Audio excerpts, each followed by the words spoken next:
Bien, vamos a estudiar ahora entonces el siguiente punto, que es rodadura con resbalamiento.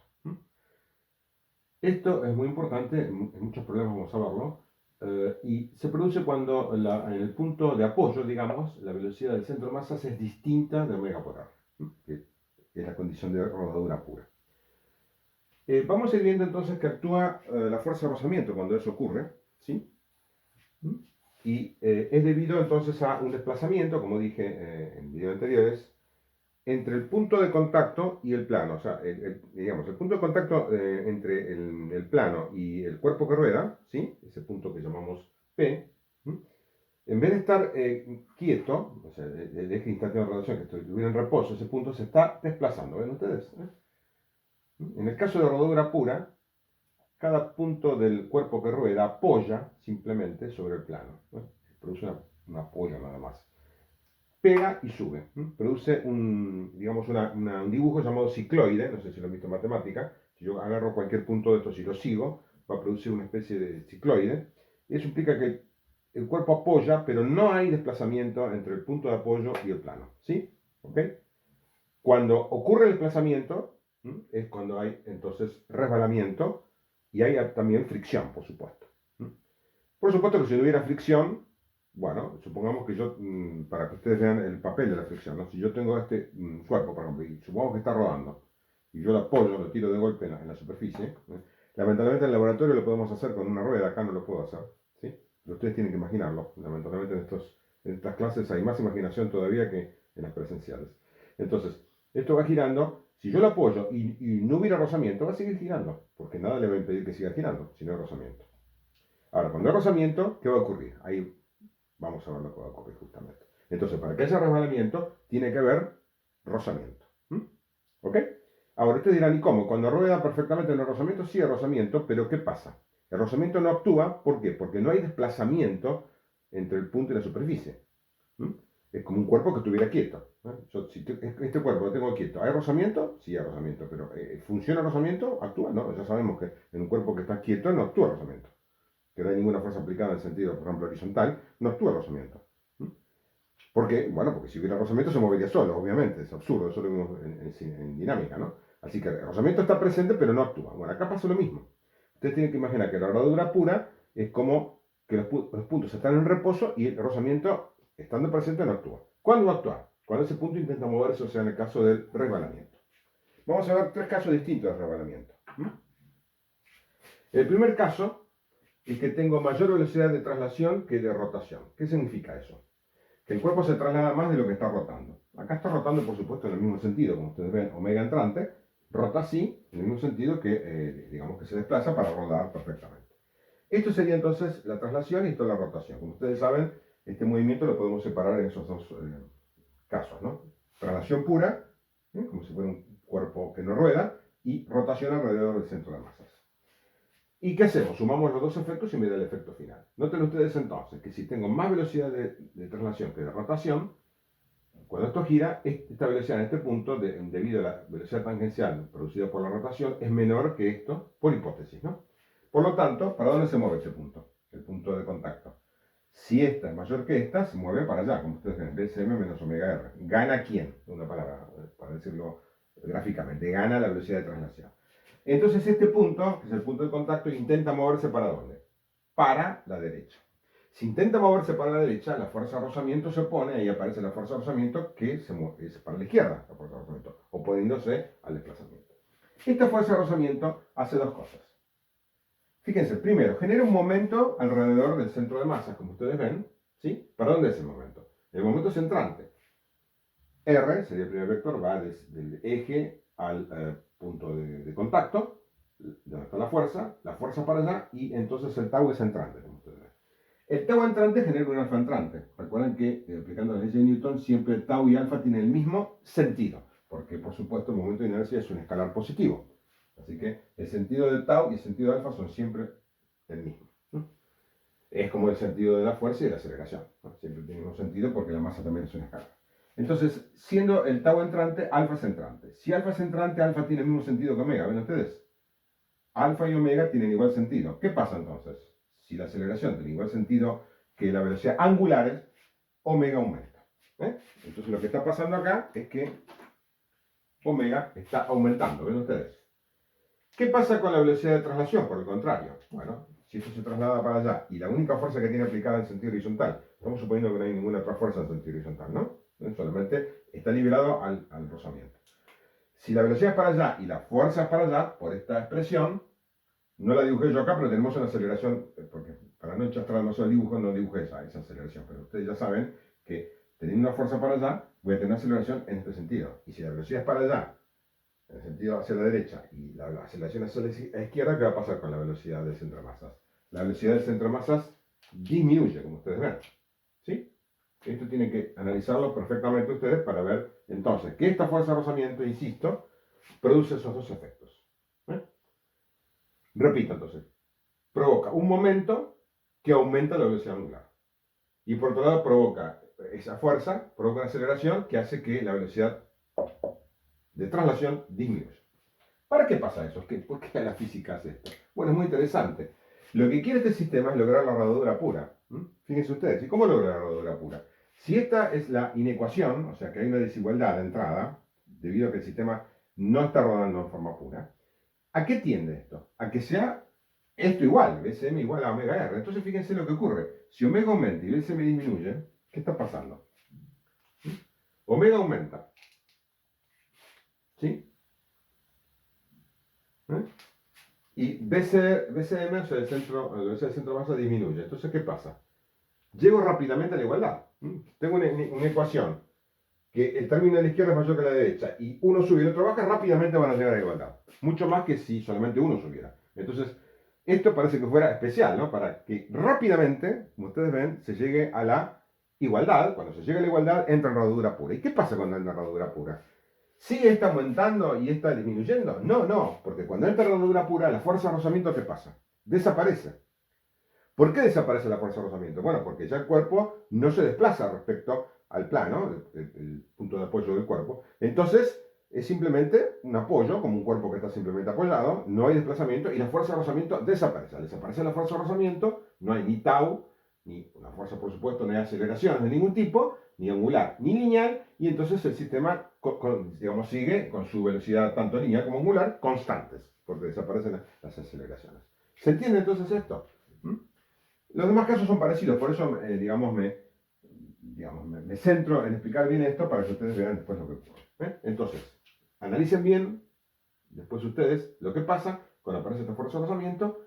Insisto, un momento que provoca un alfa que acelera y aumenta la velocidad angular y una fuerza que provoca una aceleración que disminuye la velocidad tangencial, translacional y entonces llegamos a la igualdad rápidamente.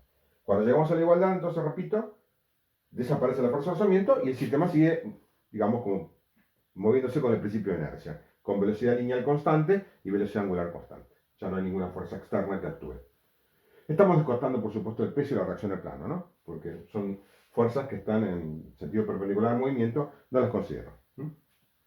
Digamos, estamos yendo más rápido para no recargar demasiado. Ya ustedes saben que la fuerza normal únicamente va a afectar a la fuerza de rozamiento. Bien, ¿qué pasa ahora si esto cuándo ocurre? Cuando, por ejemplo, un auto viene y de repente frena, va rodando, digamos, en forma, digamos, rodadura pura y de repente frena. ¿Qué pasa? El freno se aplica sobre la rueda y se intenta disminuir la velocidad angular. Y la velocidad tangencial sigue. Si yo después suelto el freno, ¿qué va a pasar? El auto sigue resbalando, como ustedes ven, sigue resbalando porque gira menos de lo que debería y rápidamente luego vuelve de nuevo a tomar la rodadura pura. Eso es unos autos se hacía antes. Apretar el freno y soltarlo, apretar y soltarlo para que el auto no entre en resbalamiento. Cuando el auto entra en resbalamiento, una cosa que les tengo que decir, ya que vemos la aplicación, la rueda se agarra muy bien cuando está en rodadura pura. Cuando resbala, la rueda se puede mover por cualquier lado, como si fuera un par de esquíes directamente, ¿no? Se mueve en cualquier dirección. Entonces, un auto que resbala ya no puede mantener la dirección, pierde la dirección. Por eso es tan importante mantener en los autos la rodadura pura. ¿Se entiende? Esta situación es peligrosa. Entonces, por eso antes uno iba andando clavado a los frenos, la rotación disminuía y el auto empezaba a resbalar y ahí es peligroso. Entonces, ¿qué hacía el conductor? Soltaba. ¿Para qué? Para que de nuevo entre en rodadura pura. ¿Sí? Rápidamente. Por este hecho. ¿Sí? Y así, apretaba y soltaba lo que se llama bombear el freno. Hoy día, eso mismo se hace, pero lo hace un sistema automático, ¿no? Por ejemplo, el ABS. El ABS que tienen los autos modernos, con una computadora, hace el mismo procedimiento. Impide que el auto entre en resbalamiento, para que siga siempre en lo posible en rodadura pura. ¿Ok? Bueno, vamos a ver el segundo caso. El segundo caso es cuando omega R es mayor que BCM. Eso ocurre cuando, por ejemplo, arrancamos de golpe el auto, ¿sí? O en barro o en arena, o nieve. Entonces tengo una velocidad de rotación grande y apenas se va trasladando, ¿no? Es lo que estamos diciendo acá. La velocidad de rotación es más grande que la velocidad de traslación, ¿sí? ¿Qué va a pasar entonces acá? Bueno, acá lo dibujé, BCM es la de traslación, esta es la de rotación, más grande, como ustedes ven, omega R más grande que BCM, y en este punto, ¿qué pasa entonces? Cuando sumo omega R y BCM, ¿quién gana ahora? Gana omega R, como ustedes ven. Entonces la velocidad neta es para la izquierda ahora, ¿no? Al revés que acá, ven ustedes, ¿no? Acá ganaba BCM, acá gana omega R. Entonces este punto, ¿para dónde intenta moverse ahora? Intenta moverse para allá, gira más de lo que se desplaza. Entonces el punto, ustedes ven, ¿no? Si esto está girando así, y apenas se desplaza, este punto, ¿para dónde intenta moverse? El punto de contacto, para atrás. Si intenta moverse para atrás, la fuerza de rozamiento cambia de sentido para adelante ahora, ¿no? ¿Sí? Y al cambiar el sentido de la fuerza de rozamiento, cambia también el sentido tau y alfa, como ustedes ven. ¿Qué hace todo esto? Bueno, otra cosa interesante. Omega y alfa, ¿cómo son ahora? De distintos sentidos. Fíjense que son omega es entrante y alfa ahora es saliente. Si omega y alfa son de distintos sentidos, omega disminuye. Es una desaceleración angular. Omega está disminuyendo. Por otro lado, ¿qué pasa con la velocidad translacional? Bueno, tengo una fuerza que provoca una aceleración en el mismo sentido que la velocidad, por lo tanto la velocidad esta aumenta. Y entonces se produce el fenómeno inverso, donde esa fuerza de rozamiento produce que la velocidad translacional aumente y la velocidad angular disminuya. Otra vez en el mismo caso, es tratar de volver a la rodadura pura. Tengo una inecuación, entonces para llegar rápidamente a la igualdad, esto sube y esto baja y de nuevo llegamos a la rodadura pura. ¿Ok? En ambos casos funciona de la misma manera. Esto también, hay algunos problemas que ustedes van a resolver. Puede ser una velocidad de cero en particular, ¿no? ¿Sí? Puede ser cero. Por ejemplo, en el segundo caso vamos a hacer un problema que esto está girando así y yo lo dejo caer en el plano. Entonces, en el momento que cae, la velocidad de traslación es cero. Caso particular. Caso particular, esto puede ser cero. Siempre que omega R sea mayor que BCM, incluyendo el cero, es este caso. El otro caso es al revés. Está el cuerpo así, no rota para nada y yo le pego, por ejemplo, como si fuera una fuerza, que le pego justo en el centro de masa, ya lo vamos a hacer eso. Sale el cuerpo disparado, sin velocidad de rotación, solamente con traslación, inicialmente. Entonces, esto inicialmente sería cero. Es un caso particular también. BCM mayor que omega R, incluyendo el cero. Son casos más fáciles, porque una de las dos velocidades es cero. ¿Sí? Bien, el último caso es el más complicado. Lo voy a hacer solamente desde el punto de vista teórico. No lo vamos a hacer porque es bastante complicado. Fíjense lo que ocurre. BCM es distinto a omega R. Ya no puedo decir que sea mayor y menor. Son de distinto sentido y no puedo compararlos. Fíjense. Esto se desplaza para allá, pero está girando en sentido contrario al sentido de la rotación, ¿no? Se desplaza así, pero ¿cómo gira? Gira así. ¿Y cómo puede ser? Bueno, a veces pasa en el juego de billar que uno le puede dar a la bola, lo vamos a ver cuando vemos un problema, le puede dar un tacazo de tal manera que la bola ruede en sentido contrario al desplazamiento. Esto puede ser así, fíjense. Si esto es un dispositivo y yo le pego por debajo, ¿sí? Ahí, voy a hacer que esto rote así y se desplace para allá. Entonces está haciendo un movimiento, como ustedes ven, rota en sentido inverso a como tendría que moverse. Totalmente antinatural el movimiento, ven ustedes, ¿no? ¿Sí? Entonces, ¿qué pasa? Si esto gira así y se desplaza para allá, fíjense lo que ocurre en el punto de contacto. Las velocidades ahora se suman, antes se restaban, ahora se suman directamente. Por lo tanto, es el peor caso, ¿no? Como ustedes ven, tengo una gran velocidad para allá, por lo tanto la fuerza de rozamiento es en sentido contrario. Ahora, esta fuerza que es un momento entrante, entonces, igual que acá, ¿no? ¿Qué va a pasar entonces? Alfa es entrante, pero antes omega aumenta porque alfa y omega tienen el mismo sentido. Pero ¿qué pasa ahora? Alfa es entrante, pero omega ¿cómo es? Saliente, porque está girando en sentido contrario. Entonces omega disminuye. como ustedes ven, alfa y omega tienen sentido contrario. Y aparte, la fuerza de rozamiento es para allá, la velocidad es para allá, entonces la velocidad de traslación, BCM, también disminuye. Ambas disminuyen. ¿Mm? Interesante el caso ahora, ¿no? Ambas. Ninguna puede aumentar. ¿Por qué? Porque el sistema está totalmente desequilibrado, está lejos de la rodadura pura. Está desplazándose y rotando en sentido inverso. Muy lejos de la rodadura pura. Entonces, ¿qué hace? Digamos, la física dice, no, acá tengo un lío, ninguna de las dos, no sé qué hacer, entonces bajo a las dos, ¿sí?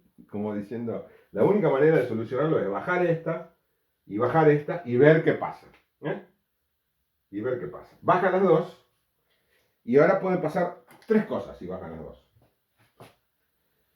El caso justo intermedio que sería que bajen las dos y justo las dos se hacen cero simultáneamente. Bajan y se hacen cero simultáneamente. Si se hacen cero, el sistema queda en reposo.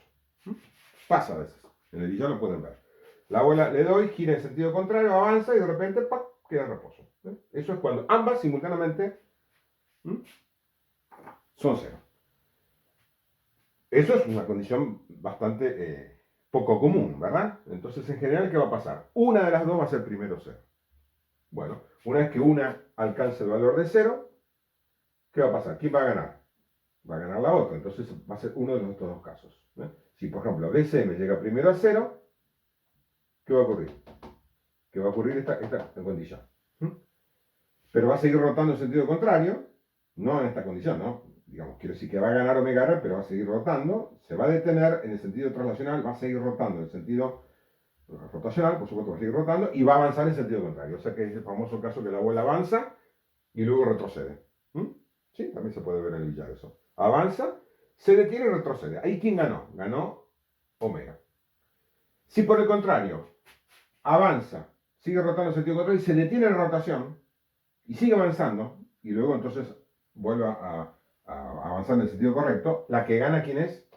La traslación. O sea que en ese caso sería primero omega, llega primero a cero, llega primero omega a cero, deja de rotar, sigue avanzando, porque tiene todavía velocidad translacional, y empieza entonces a girar en el sentido, como en este caso, BCM sería mayor que omega R, entonces empieza a girar en el sentido normal de rotación. ¿Sí? Eso lo tienen que analizar desde el punto de vista teórico, son preguntas teóricas, no lo vamos a hacer con problemas.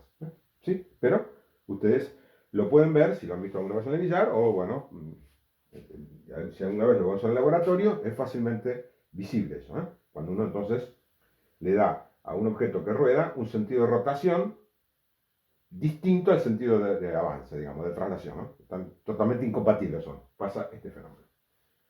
Bien, lógicamente, hablando de movimiento, esto se va dando, por supuesto, y después vamos a hacer problemas relativos a esto, pero siempre les diría a ustedes, cuando tienen un sistema que va a rototrasladarse, va a rodar, tiene que hacer estos esquemas, sobre todo el primero y el segundo, ¿no? Para ver en qué estado está.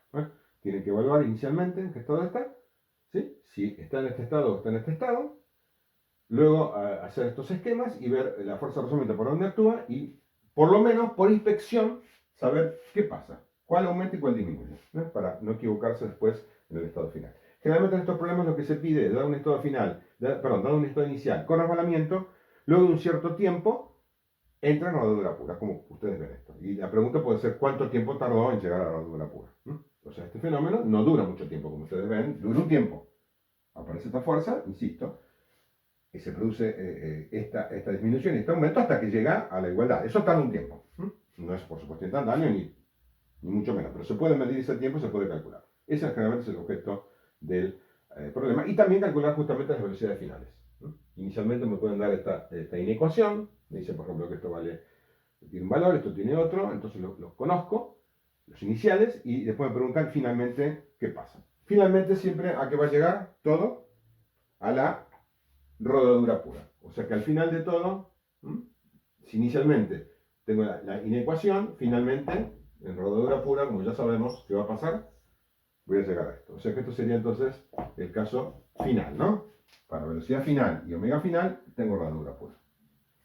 La inecuación va a ocurrir entonces para, si lo quiero poner acá abajo, por ejemplo, BCM inicial, entonces sí va a ser distinto de omega inicial por R. Esto es generalmente el estado inicial de los problemas. Inicialmente, entonces, los problemas que resbalan, los cuerpos, esta ecuación no se cumple y finalmente sí se tiene que llegar a esto. Entonces hay que ver de qué manera de acá llegamos acá, por medio de digamos, este comportamiento de la fuerza razonable.